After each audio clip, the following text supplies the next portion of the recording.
പത്രക്കുറിപ്പ് വന്നിട്ടുണ്ട്. ഇതിപ്പം നമ്മുടെ സമൂഹത്തിൻ്റെ ആരോഗ്യത്തെ ബാധിക്കുന്നൊരു വിഷയമാണ്. വെറും പഠനത്തിനെ സംബന്ധിച്ചല്ല. ഈ നേഴ്സിംഗ് പഠനം കേരളത്തിൻ്റെ ഓരോ മുക്കിലും മൂലയും ഇപ്പം വളരെ രീതിയിൽ തുടർന്നുകൊണ്ടിരിക്കുകയാണ്. ഞങ്ങൾ പരാതി കൊടുത്തിട്ടുണ്ട്. ആദ്യത്തെ പരാതി ഞാൻ കാസർഗോഡാണ് കൊടുത്തത്. അതിന് കാസർഗോഡ് സ്പെഷ്യൽ ബ്രാഞ്ചിൻ്റെ ഒരു അന്വേഷണ റിപ്പോർട്ട് ഞാൻ അതിൻ്റെ കൂടെ തന്നിട്ടുണ്ട്. അത് കഴിഞ്ഞാണ് കേരളത്തിൻ്റെ ഓരോ ജില്ലയിലും ഓരോ സ്ഥലത്തും ഈ നിയമവിരുദ്ധമായ നേഴ്സിംഗ് പഠനം തുടർന്നുകൊണ്ടിരിക്കുകയാണ്. ഇത് നമ്മുടെ ഓരോരുത്തരുടെയും നമ്മുടെ കുടുംബാംഗങ്ങളുടെയും നമ്മുടെ എല്ലാ ആരോഗ്യത്തെ ബാധിക്കുന്ന ഒരു സംവിധാനമാണ്. ഈ general nursing and midwife course എങ്ങനെയാണ് പഠിക്കേണ്ടത്, അതിൻ്റെ ആ ഗൈഡ് ലൈൻസ് എങ്ങനെയാണെന്ന് ഇന്ത്യൻ നേഴ്സിംഗ് കൗൺസിലിൻ്റെ വെബ്സൈറ്റിൽ ഒന്ന് പരിശോധിച്ചാൽ എല്ലാവർക്കും മനസ്സിലാക്കാൻ പറ്റും. ഇവിടെ പഠിപ്പിക്കുക, അയൽ സംസ്ഥാനത്ത് കൊണ്ട് പരീക്ഷ എഴുതിക്കുക, അതാണ് ചെയ്തു വരുന്നത്. ഇതിപ്പോൾ ഒരു പാൻ ഇന്ത്യൻ വിഷയമാണ്. കേരള സർക്കാരും കർണാടക സർക്കാരും കൂടെ സംയുക്തമായിട്ടൊരു അന്വേഷണം വേണം. ഇല്ലെങ്കിൽ ഇന്ത്യ ഗവൺമെൻറ് ഇതിനകത്ത് ഇടപെടേണ്ട ഒരു വസ്തുതയാണ്. ഇപ്പോൾ കോട്ടയത്ത് ഇത് പറയാൻ കാരണം, നമ്മുടെ നാട്ടിൽ കോട്ടയത്ത് തന്നെ ഈ കുറവലങ്ങാട് സ്ഥലത്ത് ഇത് തുടർന്നുകൊണ്ടിരിക്കുകയാണ്.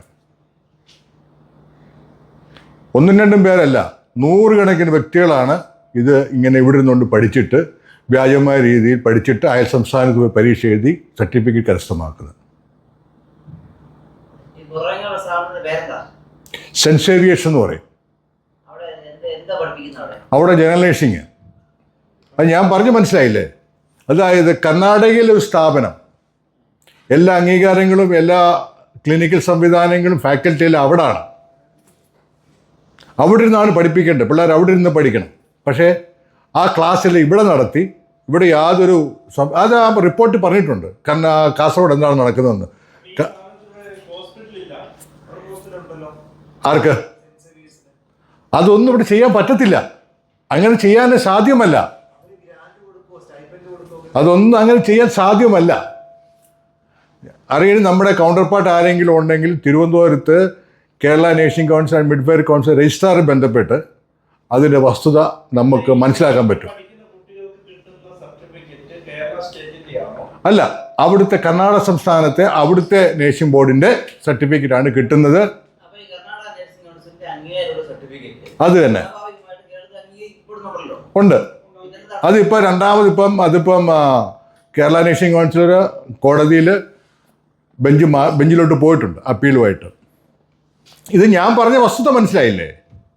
ഒരു എക്സ് എന്ന് പറഞ്ഞ സ്ഥാപനം, ഈ സ്ഥാപനം കർണാടകയിൽ യശ്വന്തപുരോ അല്ലെങ്കിൽ മംഗലാപുരത്തൊക്കെ പ്രവർത്തിച്ച് അവിടുത്തെ കർണാടക നേഴ്സിംഗ് കൗൺസിലിൻ്റെ റെക്കഗ്നൈസേഷനും ഇതെല്ലാം പരിശോധിച്ച് ഇവിടുത്തെ ബിൽഡിങ്ങും ഇവിടുത്തെ ലാബറട്ടറിയും ഇവിടുത്തെ ഫാക്കൽറ്റിയും ഇത് അറ്റാച്ച് ചെയ്തിരിക്കുന്ന അതിൽ സ്വന്തമായിട്ടുള്ള ആശുപത്രി എല്ലാം പരിശോധിച്ച് കർണാടക സർക്കാർ, Indian nursing council, Karnataka state nursing council അംഗീകാരം കൊടുക്കും അവിടെ പ്രവർത്തിക്കാനായിട്ട്. പക്ഷേ ഇവിടുത്തെ ഒരു മധ്യവർഗത്തിൽപ്പെടുന്ന മുഴുവൻ ആളുകളും തന്നെ ഈ കൂടുതലായിട്ട് രക്ഷപ്പെട്ടത് നേഴ്സിംഗ് പഠനവുമായിട്ട് ബന്ധപ്പെട്ട് അതെ, നമ്മുടെ കേരളത്തിന്റെ സ്വാഭാവികമായിട്ട് ആ മുഴുവൻ ഇവിടെയുള്ള മുഴുവൻ കുട്ടികളെ കൂടെ പഠിപ്പിക്കാനുള്ള സംവിധാനം ഇല്ല. അത് അറിയാവുന്നു. സ്വാഭാവികമായിട്ട് ഈ മറ്റു സംസ്ഥാനങ്ങളിൽ പോയി പഠിക്കുന്ന പിള്ളേരാണ് ഇവിടെ കൂടുതലുള്ളത്. അതെ, അപ്പൊ അവർക്കൊരു അവസരം നിഷേധിക്കപ്പെടുകയല്ലേ ഇങ്ങനെ? സാറേ, അത് ആ ലോജിക്ക്, ആ നിയമപരമായിട്ടുള്ള കാര്യങ്ങൾ അറിയാൻ പറ്റാഞ്ഞിട്ടാണ്. അതങ്ങനെ സാധ്യമല്ല. അത് നമ്മുടെ കേരള സംസ്ഥാന ഇവിടെ കേരളത്തിലൊരു സ്ഥാപനം പ്രവർത്തിക്കണമെന്നുണ്ടെങ്കിൽ കേരള സംസ്ഥാന സർക്കാരിൻ്റെയും കേരള നേഴ്സിംഗ് കൗൺസിൽ അംഗീകാരം വേണം, ഇന്ത്യൻ നേഴ്സിംഗ് കൗൺസിൽ അംഗീകാരം വേണം. അതിന് ഇവിടെ സ്ഥാപനത്തിന്, ഇവിടെ പ്രവർത്തിക്കുന്ന സ്ഥാപനത്തിന് ഇവിടേതായ ആശുപത്രികളും ക്ലിനിക്കൽ സംവിധാനമെല്ലാം ഇവിടെ ഉണ്ടാകണം. അവിടുത്തെ സ്ഥാപനത്തിന് അവിടെ ഇരിക്കണം. ആ ആശുപത്രി ഒന്നും നിയമപരമായിട്ട് സാധ്യതയില്ലാത്തൊരു വസ്തുതയാണ്. കുറേ കാലം, അതാ ഞാൻ പറഞ്ഞത്, ഈ യോഗ്യതയില്ലാത്തവർ ഈ ആരോഗ്യ പരിപാലനം കയറി വന്നാൽ ഒരു ദിവസം നമ്മുടെ ഇന്ത്യയിൽ ഉണ്ടാകുന്നത്, ജനിക്കുന്നത് 70,000 മക്കളാണ്, കുട്ടികളാണ്. ഒരു വർഷം 2.5-3 കോടി ഗർഭിണികളുണ്ടാകുന്നു, 2.5 കോടി കുട്ടികളുണ്ടാകുന്നു. നമുക്കറിയാം നമ്മുടെ ഈ രാജ്യത്ത് ഈ അടുത്ത നാളിൽ ഒരു കത്രിക വയറ്റിപ്പോയി വലിയ സംഭവം ഉണ്ടായി. നമ്മുടെ ഓരോരുത്തരുടെയും, നിങ്ങളുടെ അമ്മമാരുടെയും പെങ്ങന്മാരുടെയും ഭാര്യമാരുടെയും ഒക്കെ ആരോഗ്യത്തെ ചോദ്യം ചെയ്യുന്ന ഒരു സംവിധാനമാണ്.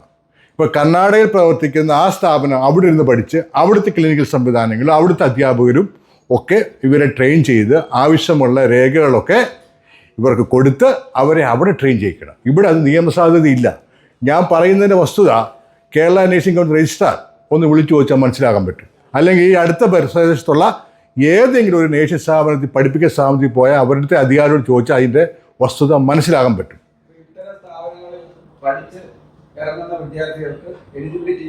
അല്ല, എലിജിബിലിറ്റി ഇല്ലെന്നല്ല, അവർ പഠിക്കുന്ന മാർഗമാണ് ഞാൻ പറഞ്ഞത്.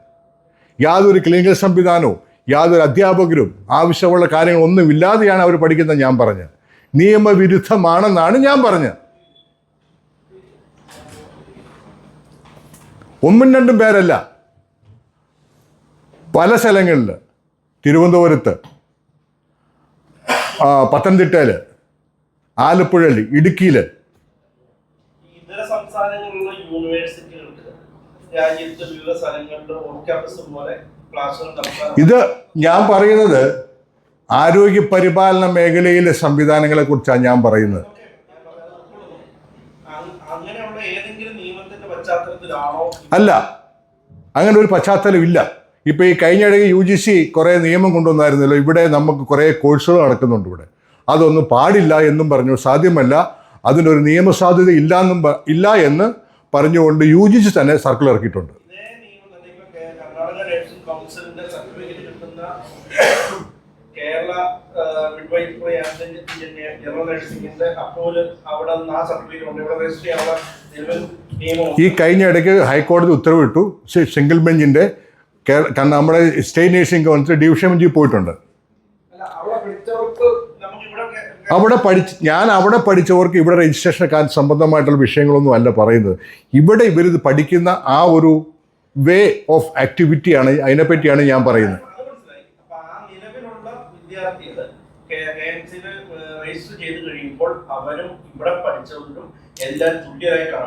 അതെ, അതാണ് നമ്മുടെ ഇന്ത്യയിലെ കോൺസ്റ്റിറ്റ്യൂഷനിലെ ആ ഭരണഘടന പറയുന്നത് തുല്യത നഷ്ടപ്പെടുവാണ്.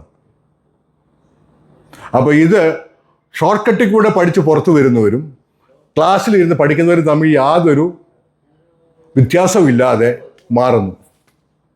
ഒന്നും രണ്ടും പേരല്ല.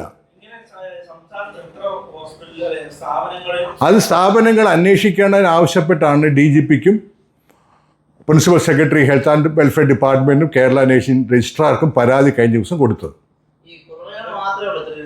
എന്തോ? കോട്ടയം ജില്ലയിൽ കുറവലങ്ങാട് എൻ്റെ അന്വേഷണത്തിൽ കിട്ടിയത്. ഞാൻ അന്വേഷിച്ചുകൊണ്ടിരിക്കുകയാണ്. കുറവലങ്ങാട് ഞാൻ കഴിഞ്ഞ ഈ ഒരു സാധനം ഞാൻ തന്നായിരുന്നു. ഞാൻ കുറേ 2-3 സ്ഥാപനങ്ങളുമായിട്ട് വർത്തമാനം പറയുന്നത്. കാരണം ഇത് നമ്മുടെ ജനങ്ങൾക്ക്, നമ്മുടെ മക്കൾക്ക് ഇതിനെപ്പറ്റി അറിയില്ല.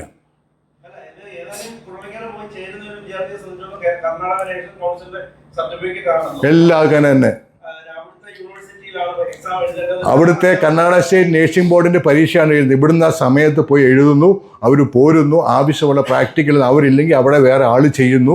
ക്ലിനിക്കിൻ്റെ എല്ലാ രേഖകളും ഇന്ന് ക്ലിനിക്കിൽ ഇവിടെ ഒരു കുട്ടി പോയി കഴിഞ്ഞാൽ അവിടെ ചെയ്തതായിട്ട് രേഖപ്പെടുത്തിയിട്ട് എല്ലാം മാനിപ്പുലേറ്റ് ചെയ്ത് ഇവരെ, കാരണം ഇവർ നോക്കുമ്പോൾ അങ്ങോട്ട് പോകണ്ട. ഈ നമ്മുടെ ഇവിടുത്തെ പഠിക്കുന്ന കുട്ടികൾക്ക് ഇതിനെപ്പറ്റി അറിയത്തേ ഇല്ല. ഇതിൻ്റെ ഒളിഞ്ഞിരിക്കുന്ന ഒരു അപകടാവസ്ഥ എന്താണെന്ന് ഇവർക്കറിയില്ല. പോസ്റ്റ് PSC അങ്ങനെ പഠിക്കരുതെന്നാണ് എനിക്ക് ഇന്നലെ യൂണിവേഴ്സിറ്റി ഒരാൾക്ക് കൊടുത്ത വിവരാവകാശ നിയമപ്രകാരമുള്ള അപേക്ഷ പറയുന്നത്. പോസ്റ്റ് PSC MSc അന്വേഷിക്കണമെന്ന് 2019 CBI അന്വേഷിക്കണമെന്ന് പറഞ്ഞുകൊണ്ട് ഞാൻ കൊടുത്ത പൊതുതാൽപര്യ ഹർജി കർണാടക ഹൈക്കോടതി ഇപ്പോഴും പെൻഡിംഗ് ആണ്. അതല്ലേ പറഞ്ഞത്. അതുപോലെ തന്നെയാണ് ഇത് നടക്കുന്നത്. ഒന്നും മനസ്സിലാക്കണം. ഈ GNM ഇതുപോലെ പഠിക്കുന്ന വ്യക്തികളാണ് നാളെ പോസ്റ്റ് PSC അതുപോലെ പഠിക്കുന്നു. നാളെ കഴിഞ്ഞ് അവർ ഇതേ മാർഗത്തിൽ MSc പഠിക്കുന്നു. ഈ MSc പഠിച്ച് പുറത്തിറങ്ങുന്നവർ നാളത്തെ പുതിയ ജനറേഷനെയാണ് അവർ പഠിപ്പിക്കാൻ പോകുന്നത്. ഈ കറസ്പോണ്ടൻ്റ് ആയിട്ട് ക്ലാസ്സിൽ കയറാൻ പഠിക്കുന്നവർ സർട്ടിഫിക്കറ്റ് വാങ്ങി അടിസ്ഥാനത്തിൽ നാളെ വരുന്ന നമ്മുടെ തലമുറയെ പഠിപ്പിക്കും ഇവർ. കോൺഗ്രസിന്റെ പേരിലാണോ സാറ് ഈ വിഷയത്തിൽ ഇടപെട്ടിട്ട്? അല്ല, ഞാനൊരു ആക്ടിവിസ്റ്റാണ്. ഞാൻ എൻ്റെ ഒരു 2008 മുതൽ ഇന്നേ നാൾ വരെ ഞാൻ കൊടുത്തിരിക്കുന്ന ഒരു 10,000-ന് മേളിൽ വിവരാവകാശ നിയമപ്രകാരം അപേക്ഷകൾ ഇന്ത്യയിലെ പല യൂണിവേഴ്സിറ്റികളിൽ ഞാൻ കൊടുത്തിട്ടുണ്ട്. അതുപോലെ തന്നെ നമ്മുടെ കേരള സർക്കാർ ഇപ്പോൾ അതിൻ്റെ പ്രൊസീജിയർ നടന്നുകൊണ്ടിരിക്കുകയാണെന്ന് പറഞ്ഞു. കേരളത്തിൽ അഡ്മിഷൻ ഏജൻറ്റുമാരെ നിയന്ത്രിക്കാൻ ഒരു നിയമം കൊണ്ടുവരണമെന്ന് പറഞ്ഞ് കഴിഞ്ഞ 12 വർഷമായിട്ട് ഞാൻ സമരം ചെയ്യുക. അതെ അതെ, കഴിഞ്ഞ 2 ആഴ്ച മുമ്പ് ഞാൻ ബിന്ദു മിനിസ്റ്ററെ കണ്ടു. ഞാൻ ആവശ്യപ്പെട്ട് കോടതിയിൽ പോയി. കോടതി ഡയറക്ഷൻ കിട്ടി. കേരള സർക്കാർ കേരള ഹയർ എഡ്യൂക്കേഷൻ കൗൺസിലെ നിയമിച്ച് കേരളത്തിലെ ഏജന്റുമാരെ നിയന്ത്രിക്കാൻ ഒരു നിയമത്തിൻ്റെ കരട് രൂപരേഖ തയ്യാറായിട്ടിരിക്കുക. അത് ഈ അസംബ്ലിയിൽ വരുമോ ഇല്ലയോ എന്ന് അറിയത്തില്ല. അതൊക്കെ വന്നു കഴിഞ്ഞാൽ, ഞാൻ കഴിഞ്ഞ ദിവസം ഞാൻ പോയി, അവർ പറഞ്ഞത് നോർക്കയ്ക്ക് കൊടുത്തു. നോർക്ക ചോദിച്ചപ്പോൾ അവിടെ ഇല്ല, അവർക്കറിയത്തില്ലെന്നാണ് പറഞ്ഞിരിക്കുന്നത്. അപ്പോൾ ഇത് ജനങ്ങളോടൊന്ന് പറയണം. അതിനാണ് ഞാൻ നിങ്ങളെ കാണാമെന്ന് വെച്ചാൽ, എനിക്കും കയറി പോയാൽ മതി. ഇത് വേറൊന്നുമല്ല. ഇനി ആരും വരരുത്. ഈ സംഭവം ഞാൻ കോടതിയിൽ പോവാണ് അന്വേഷണം എന്നും പറഞ്ഞുകൊണ്ട്. ഇനി അന്വേഷിക്കണം പറഞ്ഞ കാര്യം നിങ്ങൾക്കറിയാം. ഇവിടെ ഇരിക്കേണ്ട കുട്ടി ഇവിടെ ഇരുന്നുകൊണ്ട് നമുക്ക് എല്ലാവർക്കും മൊബൈൽ നമ്പർ, നാളെ 1-2 ദിവസത്തോടെ ആ മൊബൈൽ നമ്പർ ആർക്കും നമുക്ക് മാറ്റിക്കളയാൻ പറ്റത്തില്ല. ഇപ്പം ഇവിടെ ഇരുന്ന് അവിടെ പഠിക്കാമെന്ന് പറഞ്ഞ കുട്ടി അന്വേഷണം വന്നാൽ എൻ്റെ മൊബൈൽ ഇപ്പോൾ കോട്ടയത്ത് ഏതോ ഒരു ടവറിൽ നിന്നാണ് വരേണ്ടത്, സിഗ്നൽ വന്നുകൊണ്ടിരിക്കുന്നത്. ഞാൻ കർണാടകയിലോ തമിഴ്നാട്ടിലോ ആന്ധ്രയിലോ ആണെന്ന് പറയാൻ പറ്റുമോ? ഇന്നെന്താ ടെക്നോളജി വളർന്നു കഴിഞ്ഞു. ഇവർക്കറിയില്ല, ഈ കുട്ടികൾക്ക് അറിയില്ല ഇതിനെപ്പറ്റി. ഈ കുട്ടികൾ ഇനി ഇതിനകത്തോട്ട് വന്ന് വീഴരുത്. ഇപ്പോൾ വന്നവർ പോട്ടെ, അതെന്താ ചെയ്യണമെന്ന് കോടതി തീരുമാനിക്കട്ടെ, സർക്കാർ തീരുമാനിക്കട്ടെ. നമുക്ക് അങ്ങനെയൊന്നുമല്ല. പിന്നെ മറ്റൊരു കാര്യം നമുക്കറിയാമല്ലോ, ഇപ്പോൾ ഈ നേഴ്സുമാരുടെ സമരം നടന്നുകൊണ്ടിരിക്കുന്നു. ആവശ്യമുള്ള ഒരു കാര്യമാണ്. ഇവർക്ക് എവിടെയൊക്കെ കോളേജിലും സ്ഥാപനങ്ങളിൽ ശമ്പളം കൂട്ടിക്കൊടുക്കും. ഈ ശമ്പളം കൂട്ടിക്കൊടുക്കുമ്പോൾ ഇതിൻ്റെ ബാധ്യത എങ്ങോട്ടാണ് വരുന്നത്? നമ്മുടെ ഉത്തരവാദിത്വം നമ്മുടെ അവർ കൂടുതൽ പൈസ ഈടാക്കത്തില്ലേ? ഈ ഈടാക്കുമ്പം നമ്മൾ പൈസ കൊടുക്കുമ്പോൾ നമുക്ക് കുറ്റമറ്റ രീതിയിൽ നല്ല സേവനം വേണമെന്ന് നമുക്ക് ആവശ്യമില്ലേ?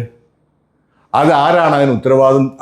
അതിനൊരു അണ്ടർടേക്കിംഗ് തരേണ്ട സർക്കാർ തന്നെ, വേറെ ആരുമല്ല. നമ്മളൊരു സർക്കാരിനെ മോശമായിട്ട് പറയും ചിത്രീകരിക്കുമെന്നല്ല. ഇത് അടിസ്ഥാനമായിട്ട് ജനങ്ങൾക്ക് മനസ്സിലാക്കണം.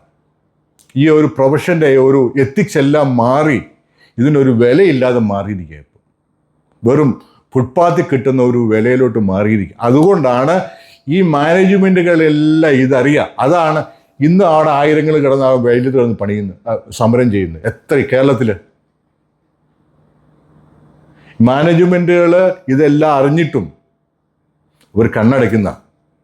നാളെ ഇതുപോലെ ഇപ്പം നമ്മുടെ കാര്യത്താൽ സമരം, കോഴിക്കോട് സമരം, അവിടെ പല സ്ഥലങ്ങളിൽ സമരം, ഇവർ മാറിപ്പോയാലും ഇതുപോലെ പഠിച്ച് വന്നവർ ഇനിയുണ്ട് ശമ്പളം കുറച്ച് വന്ന് ജോലി ചെയ്യാനായിട്ട്. അവർ വന്നു കഴിഞ്ഞാൽ എന്ത് സംഭവിക്കും? നമ്മുടെ ആരോഗ്യത്തെ അത് ബാധിക്കും, നമ്മുടെ കുടുംബങ്ങളുടെ ആരോഗ്യത്തെ അത് ബാധിക്കും.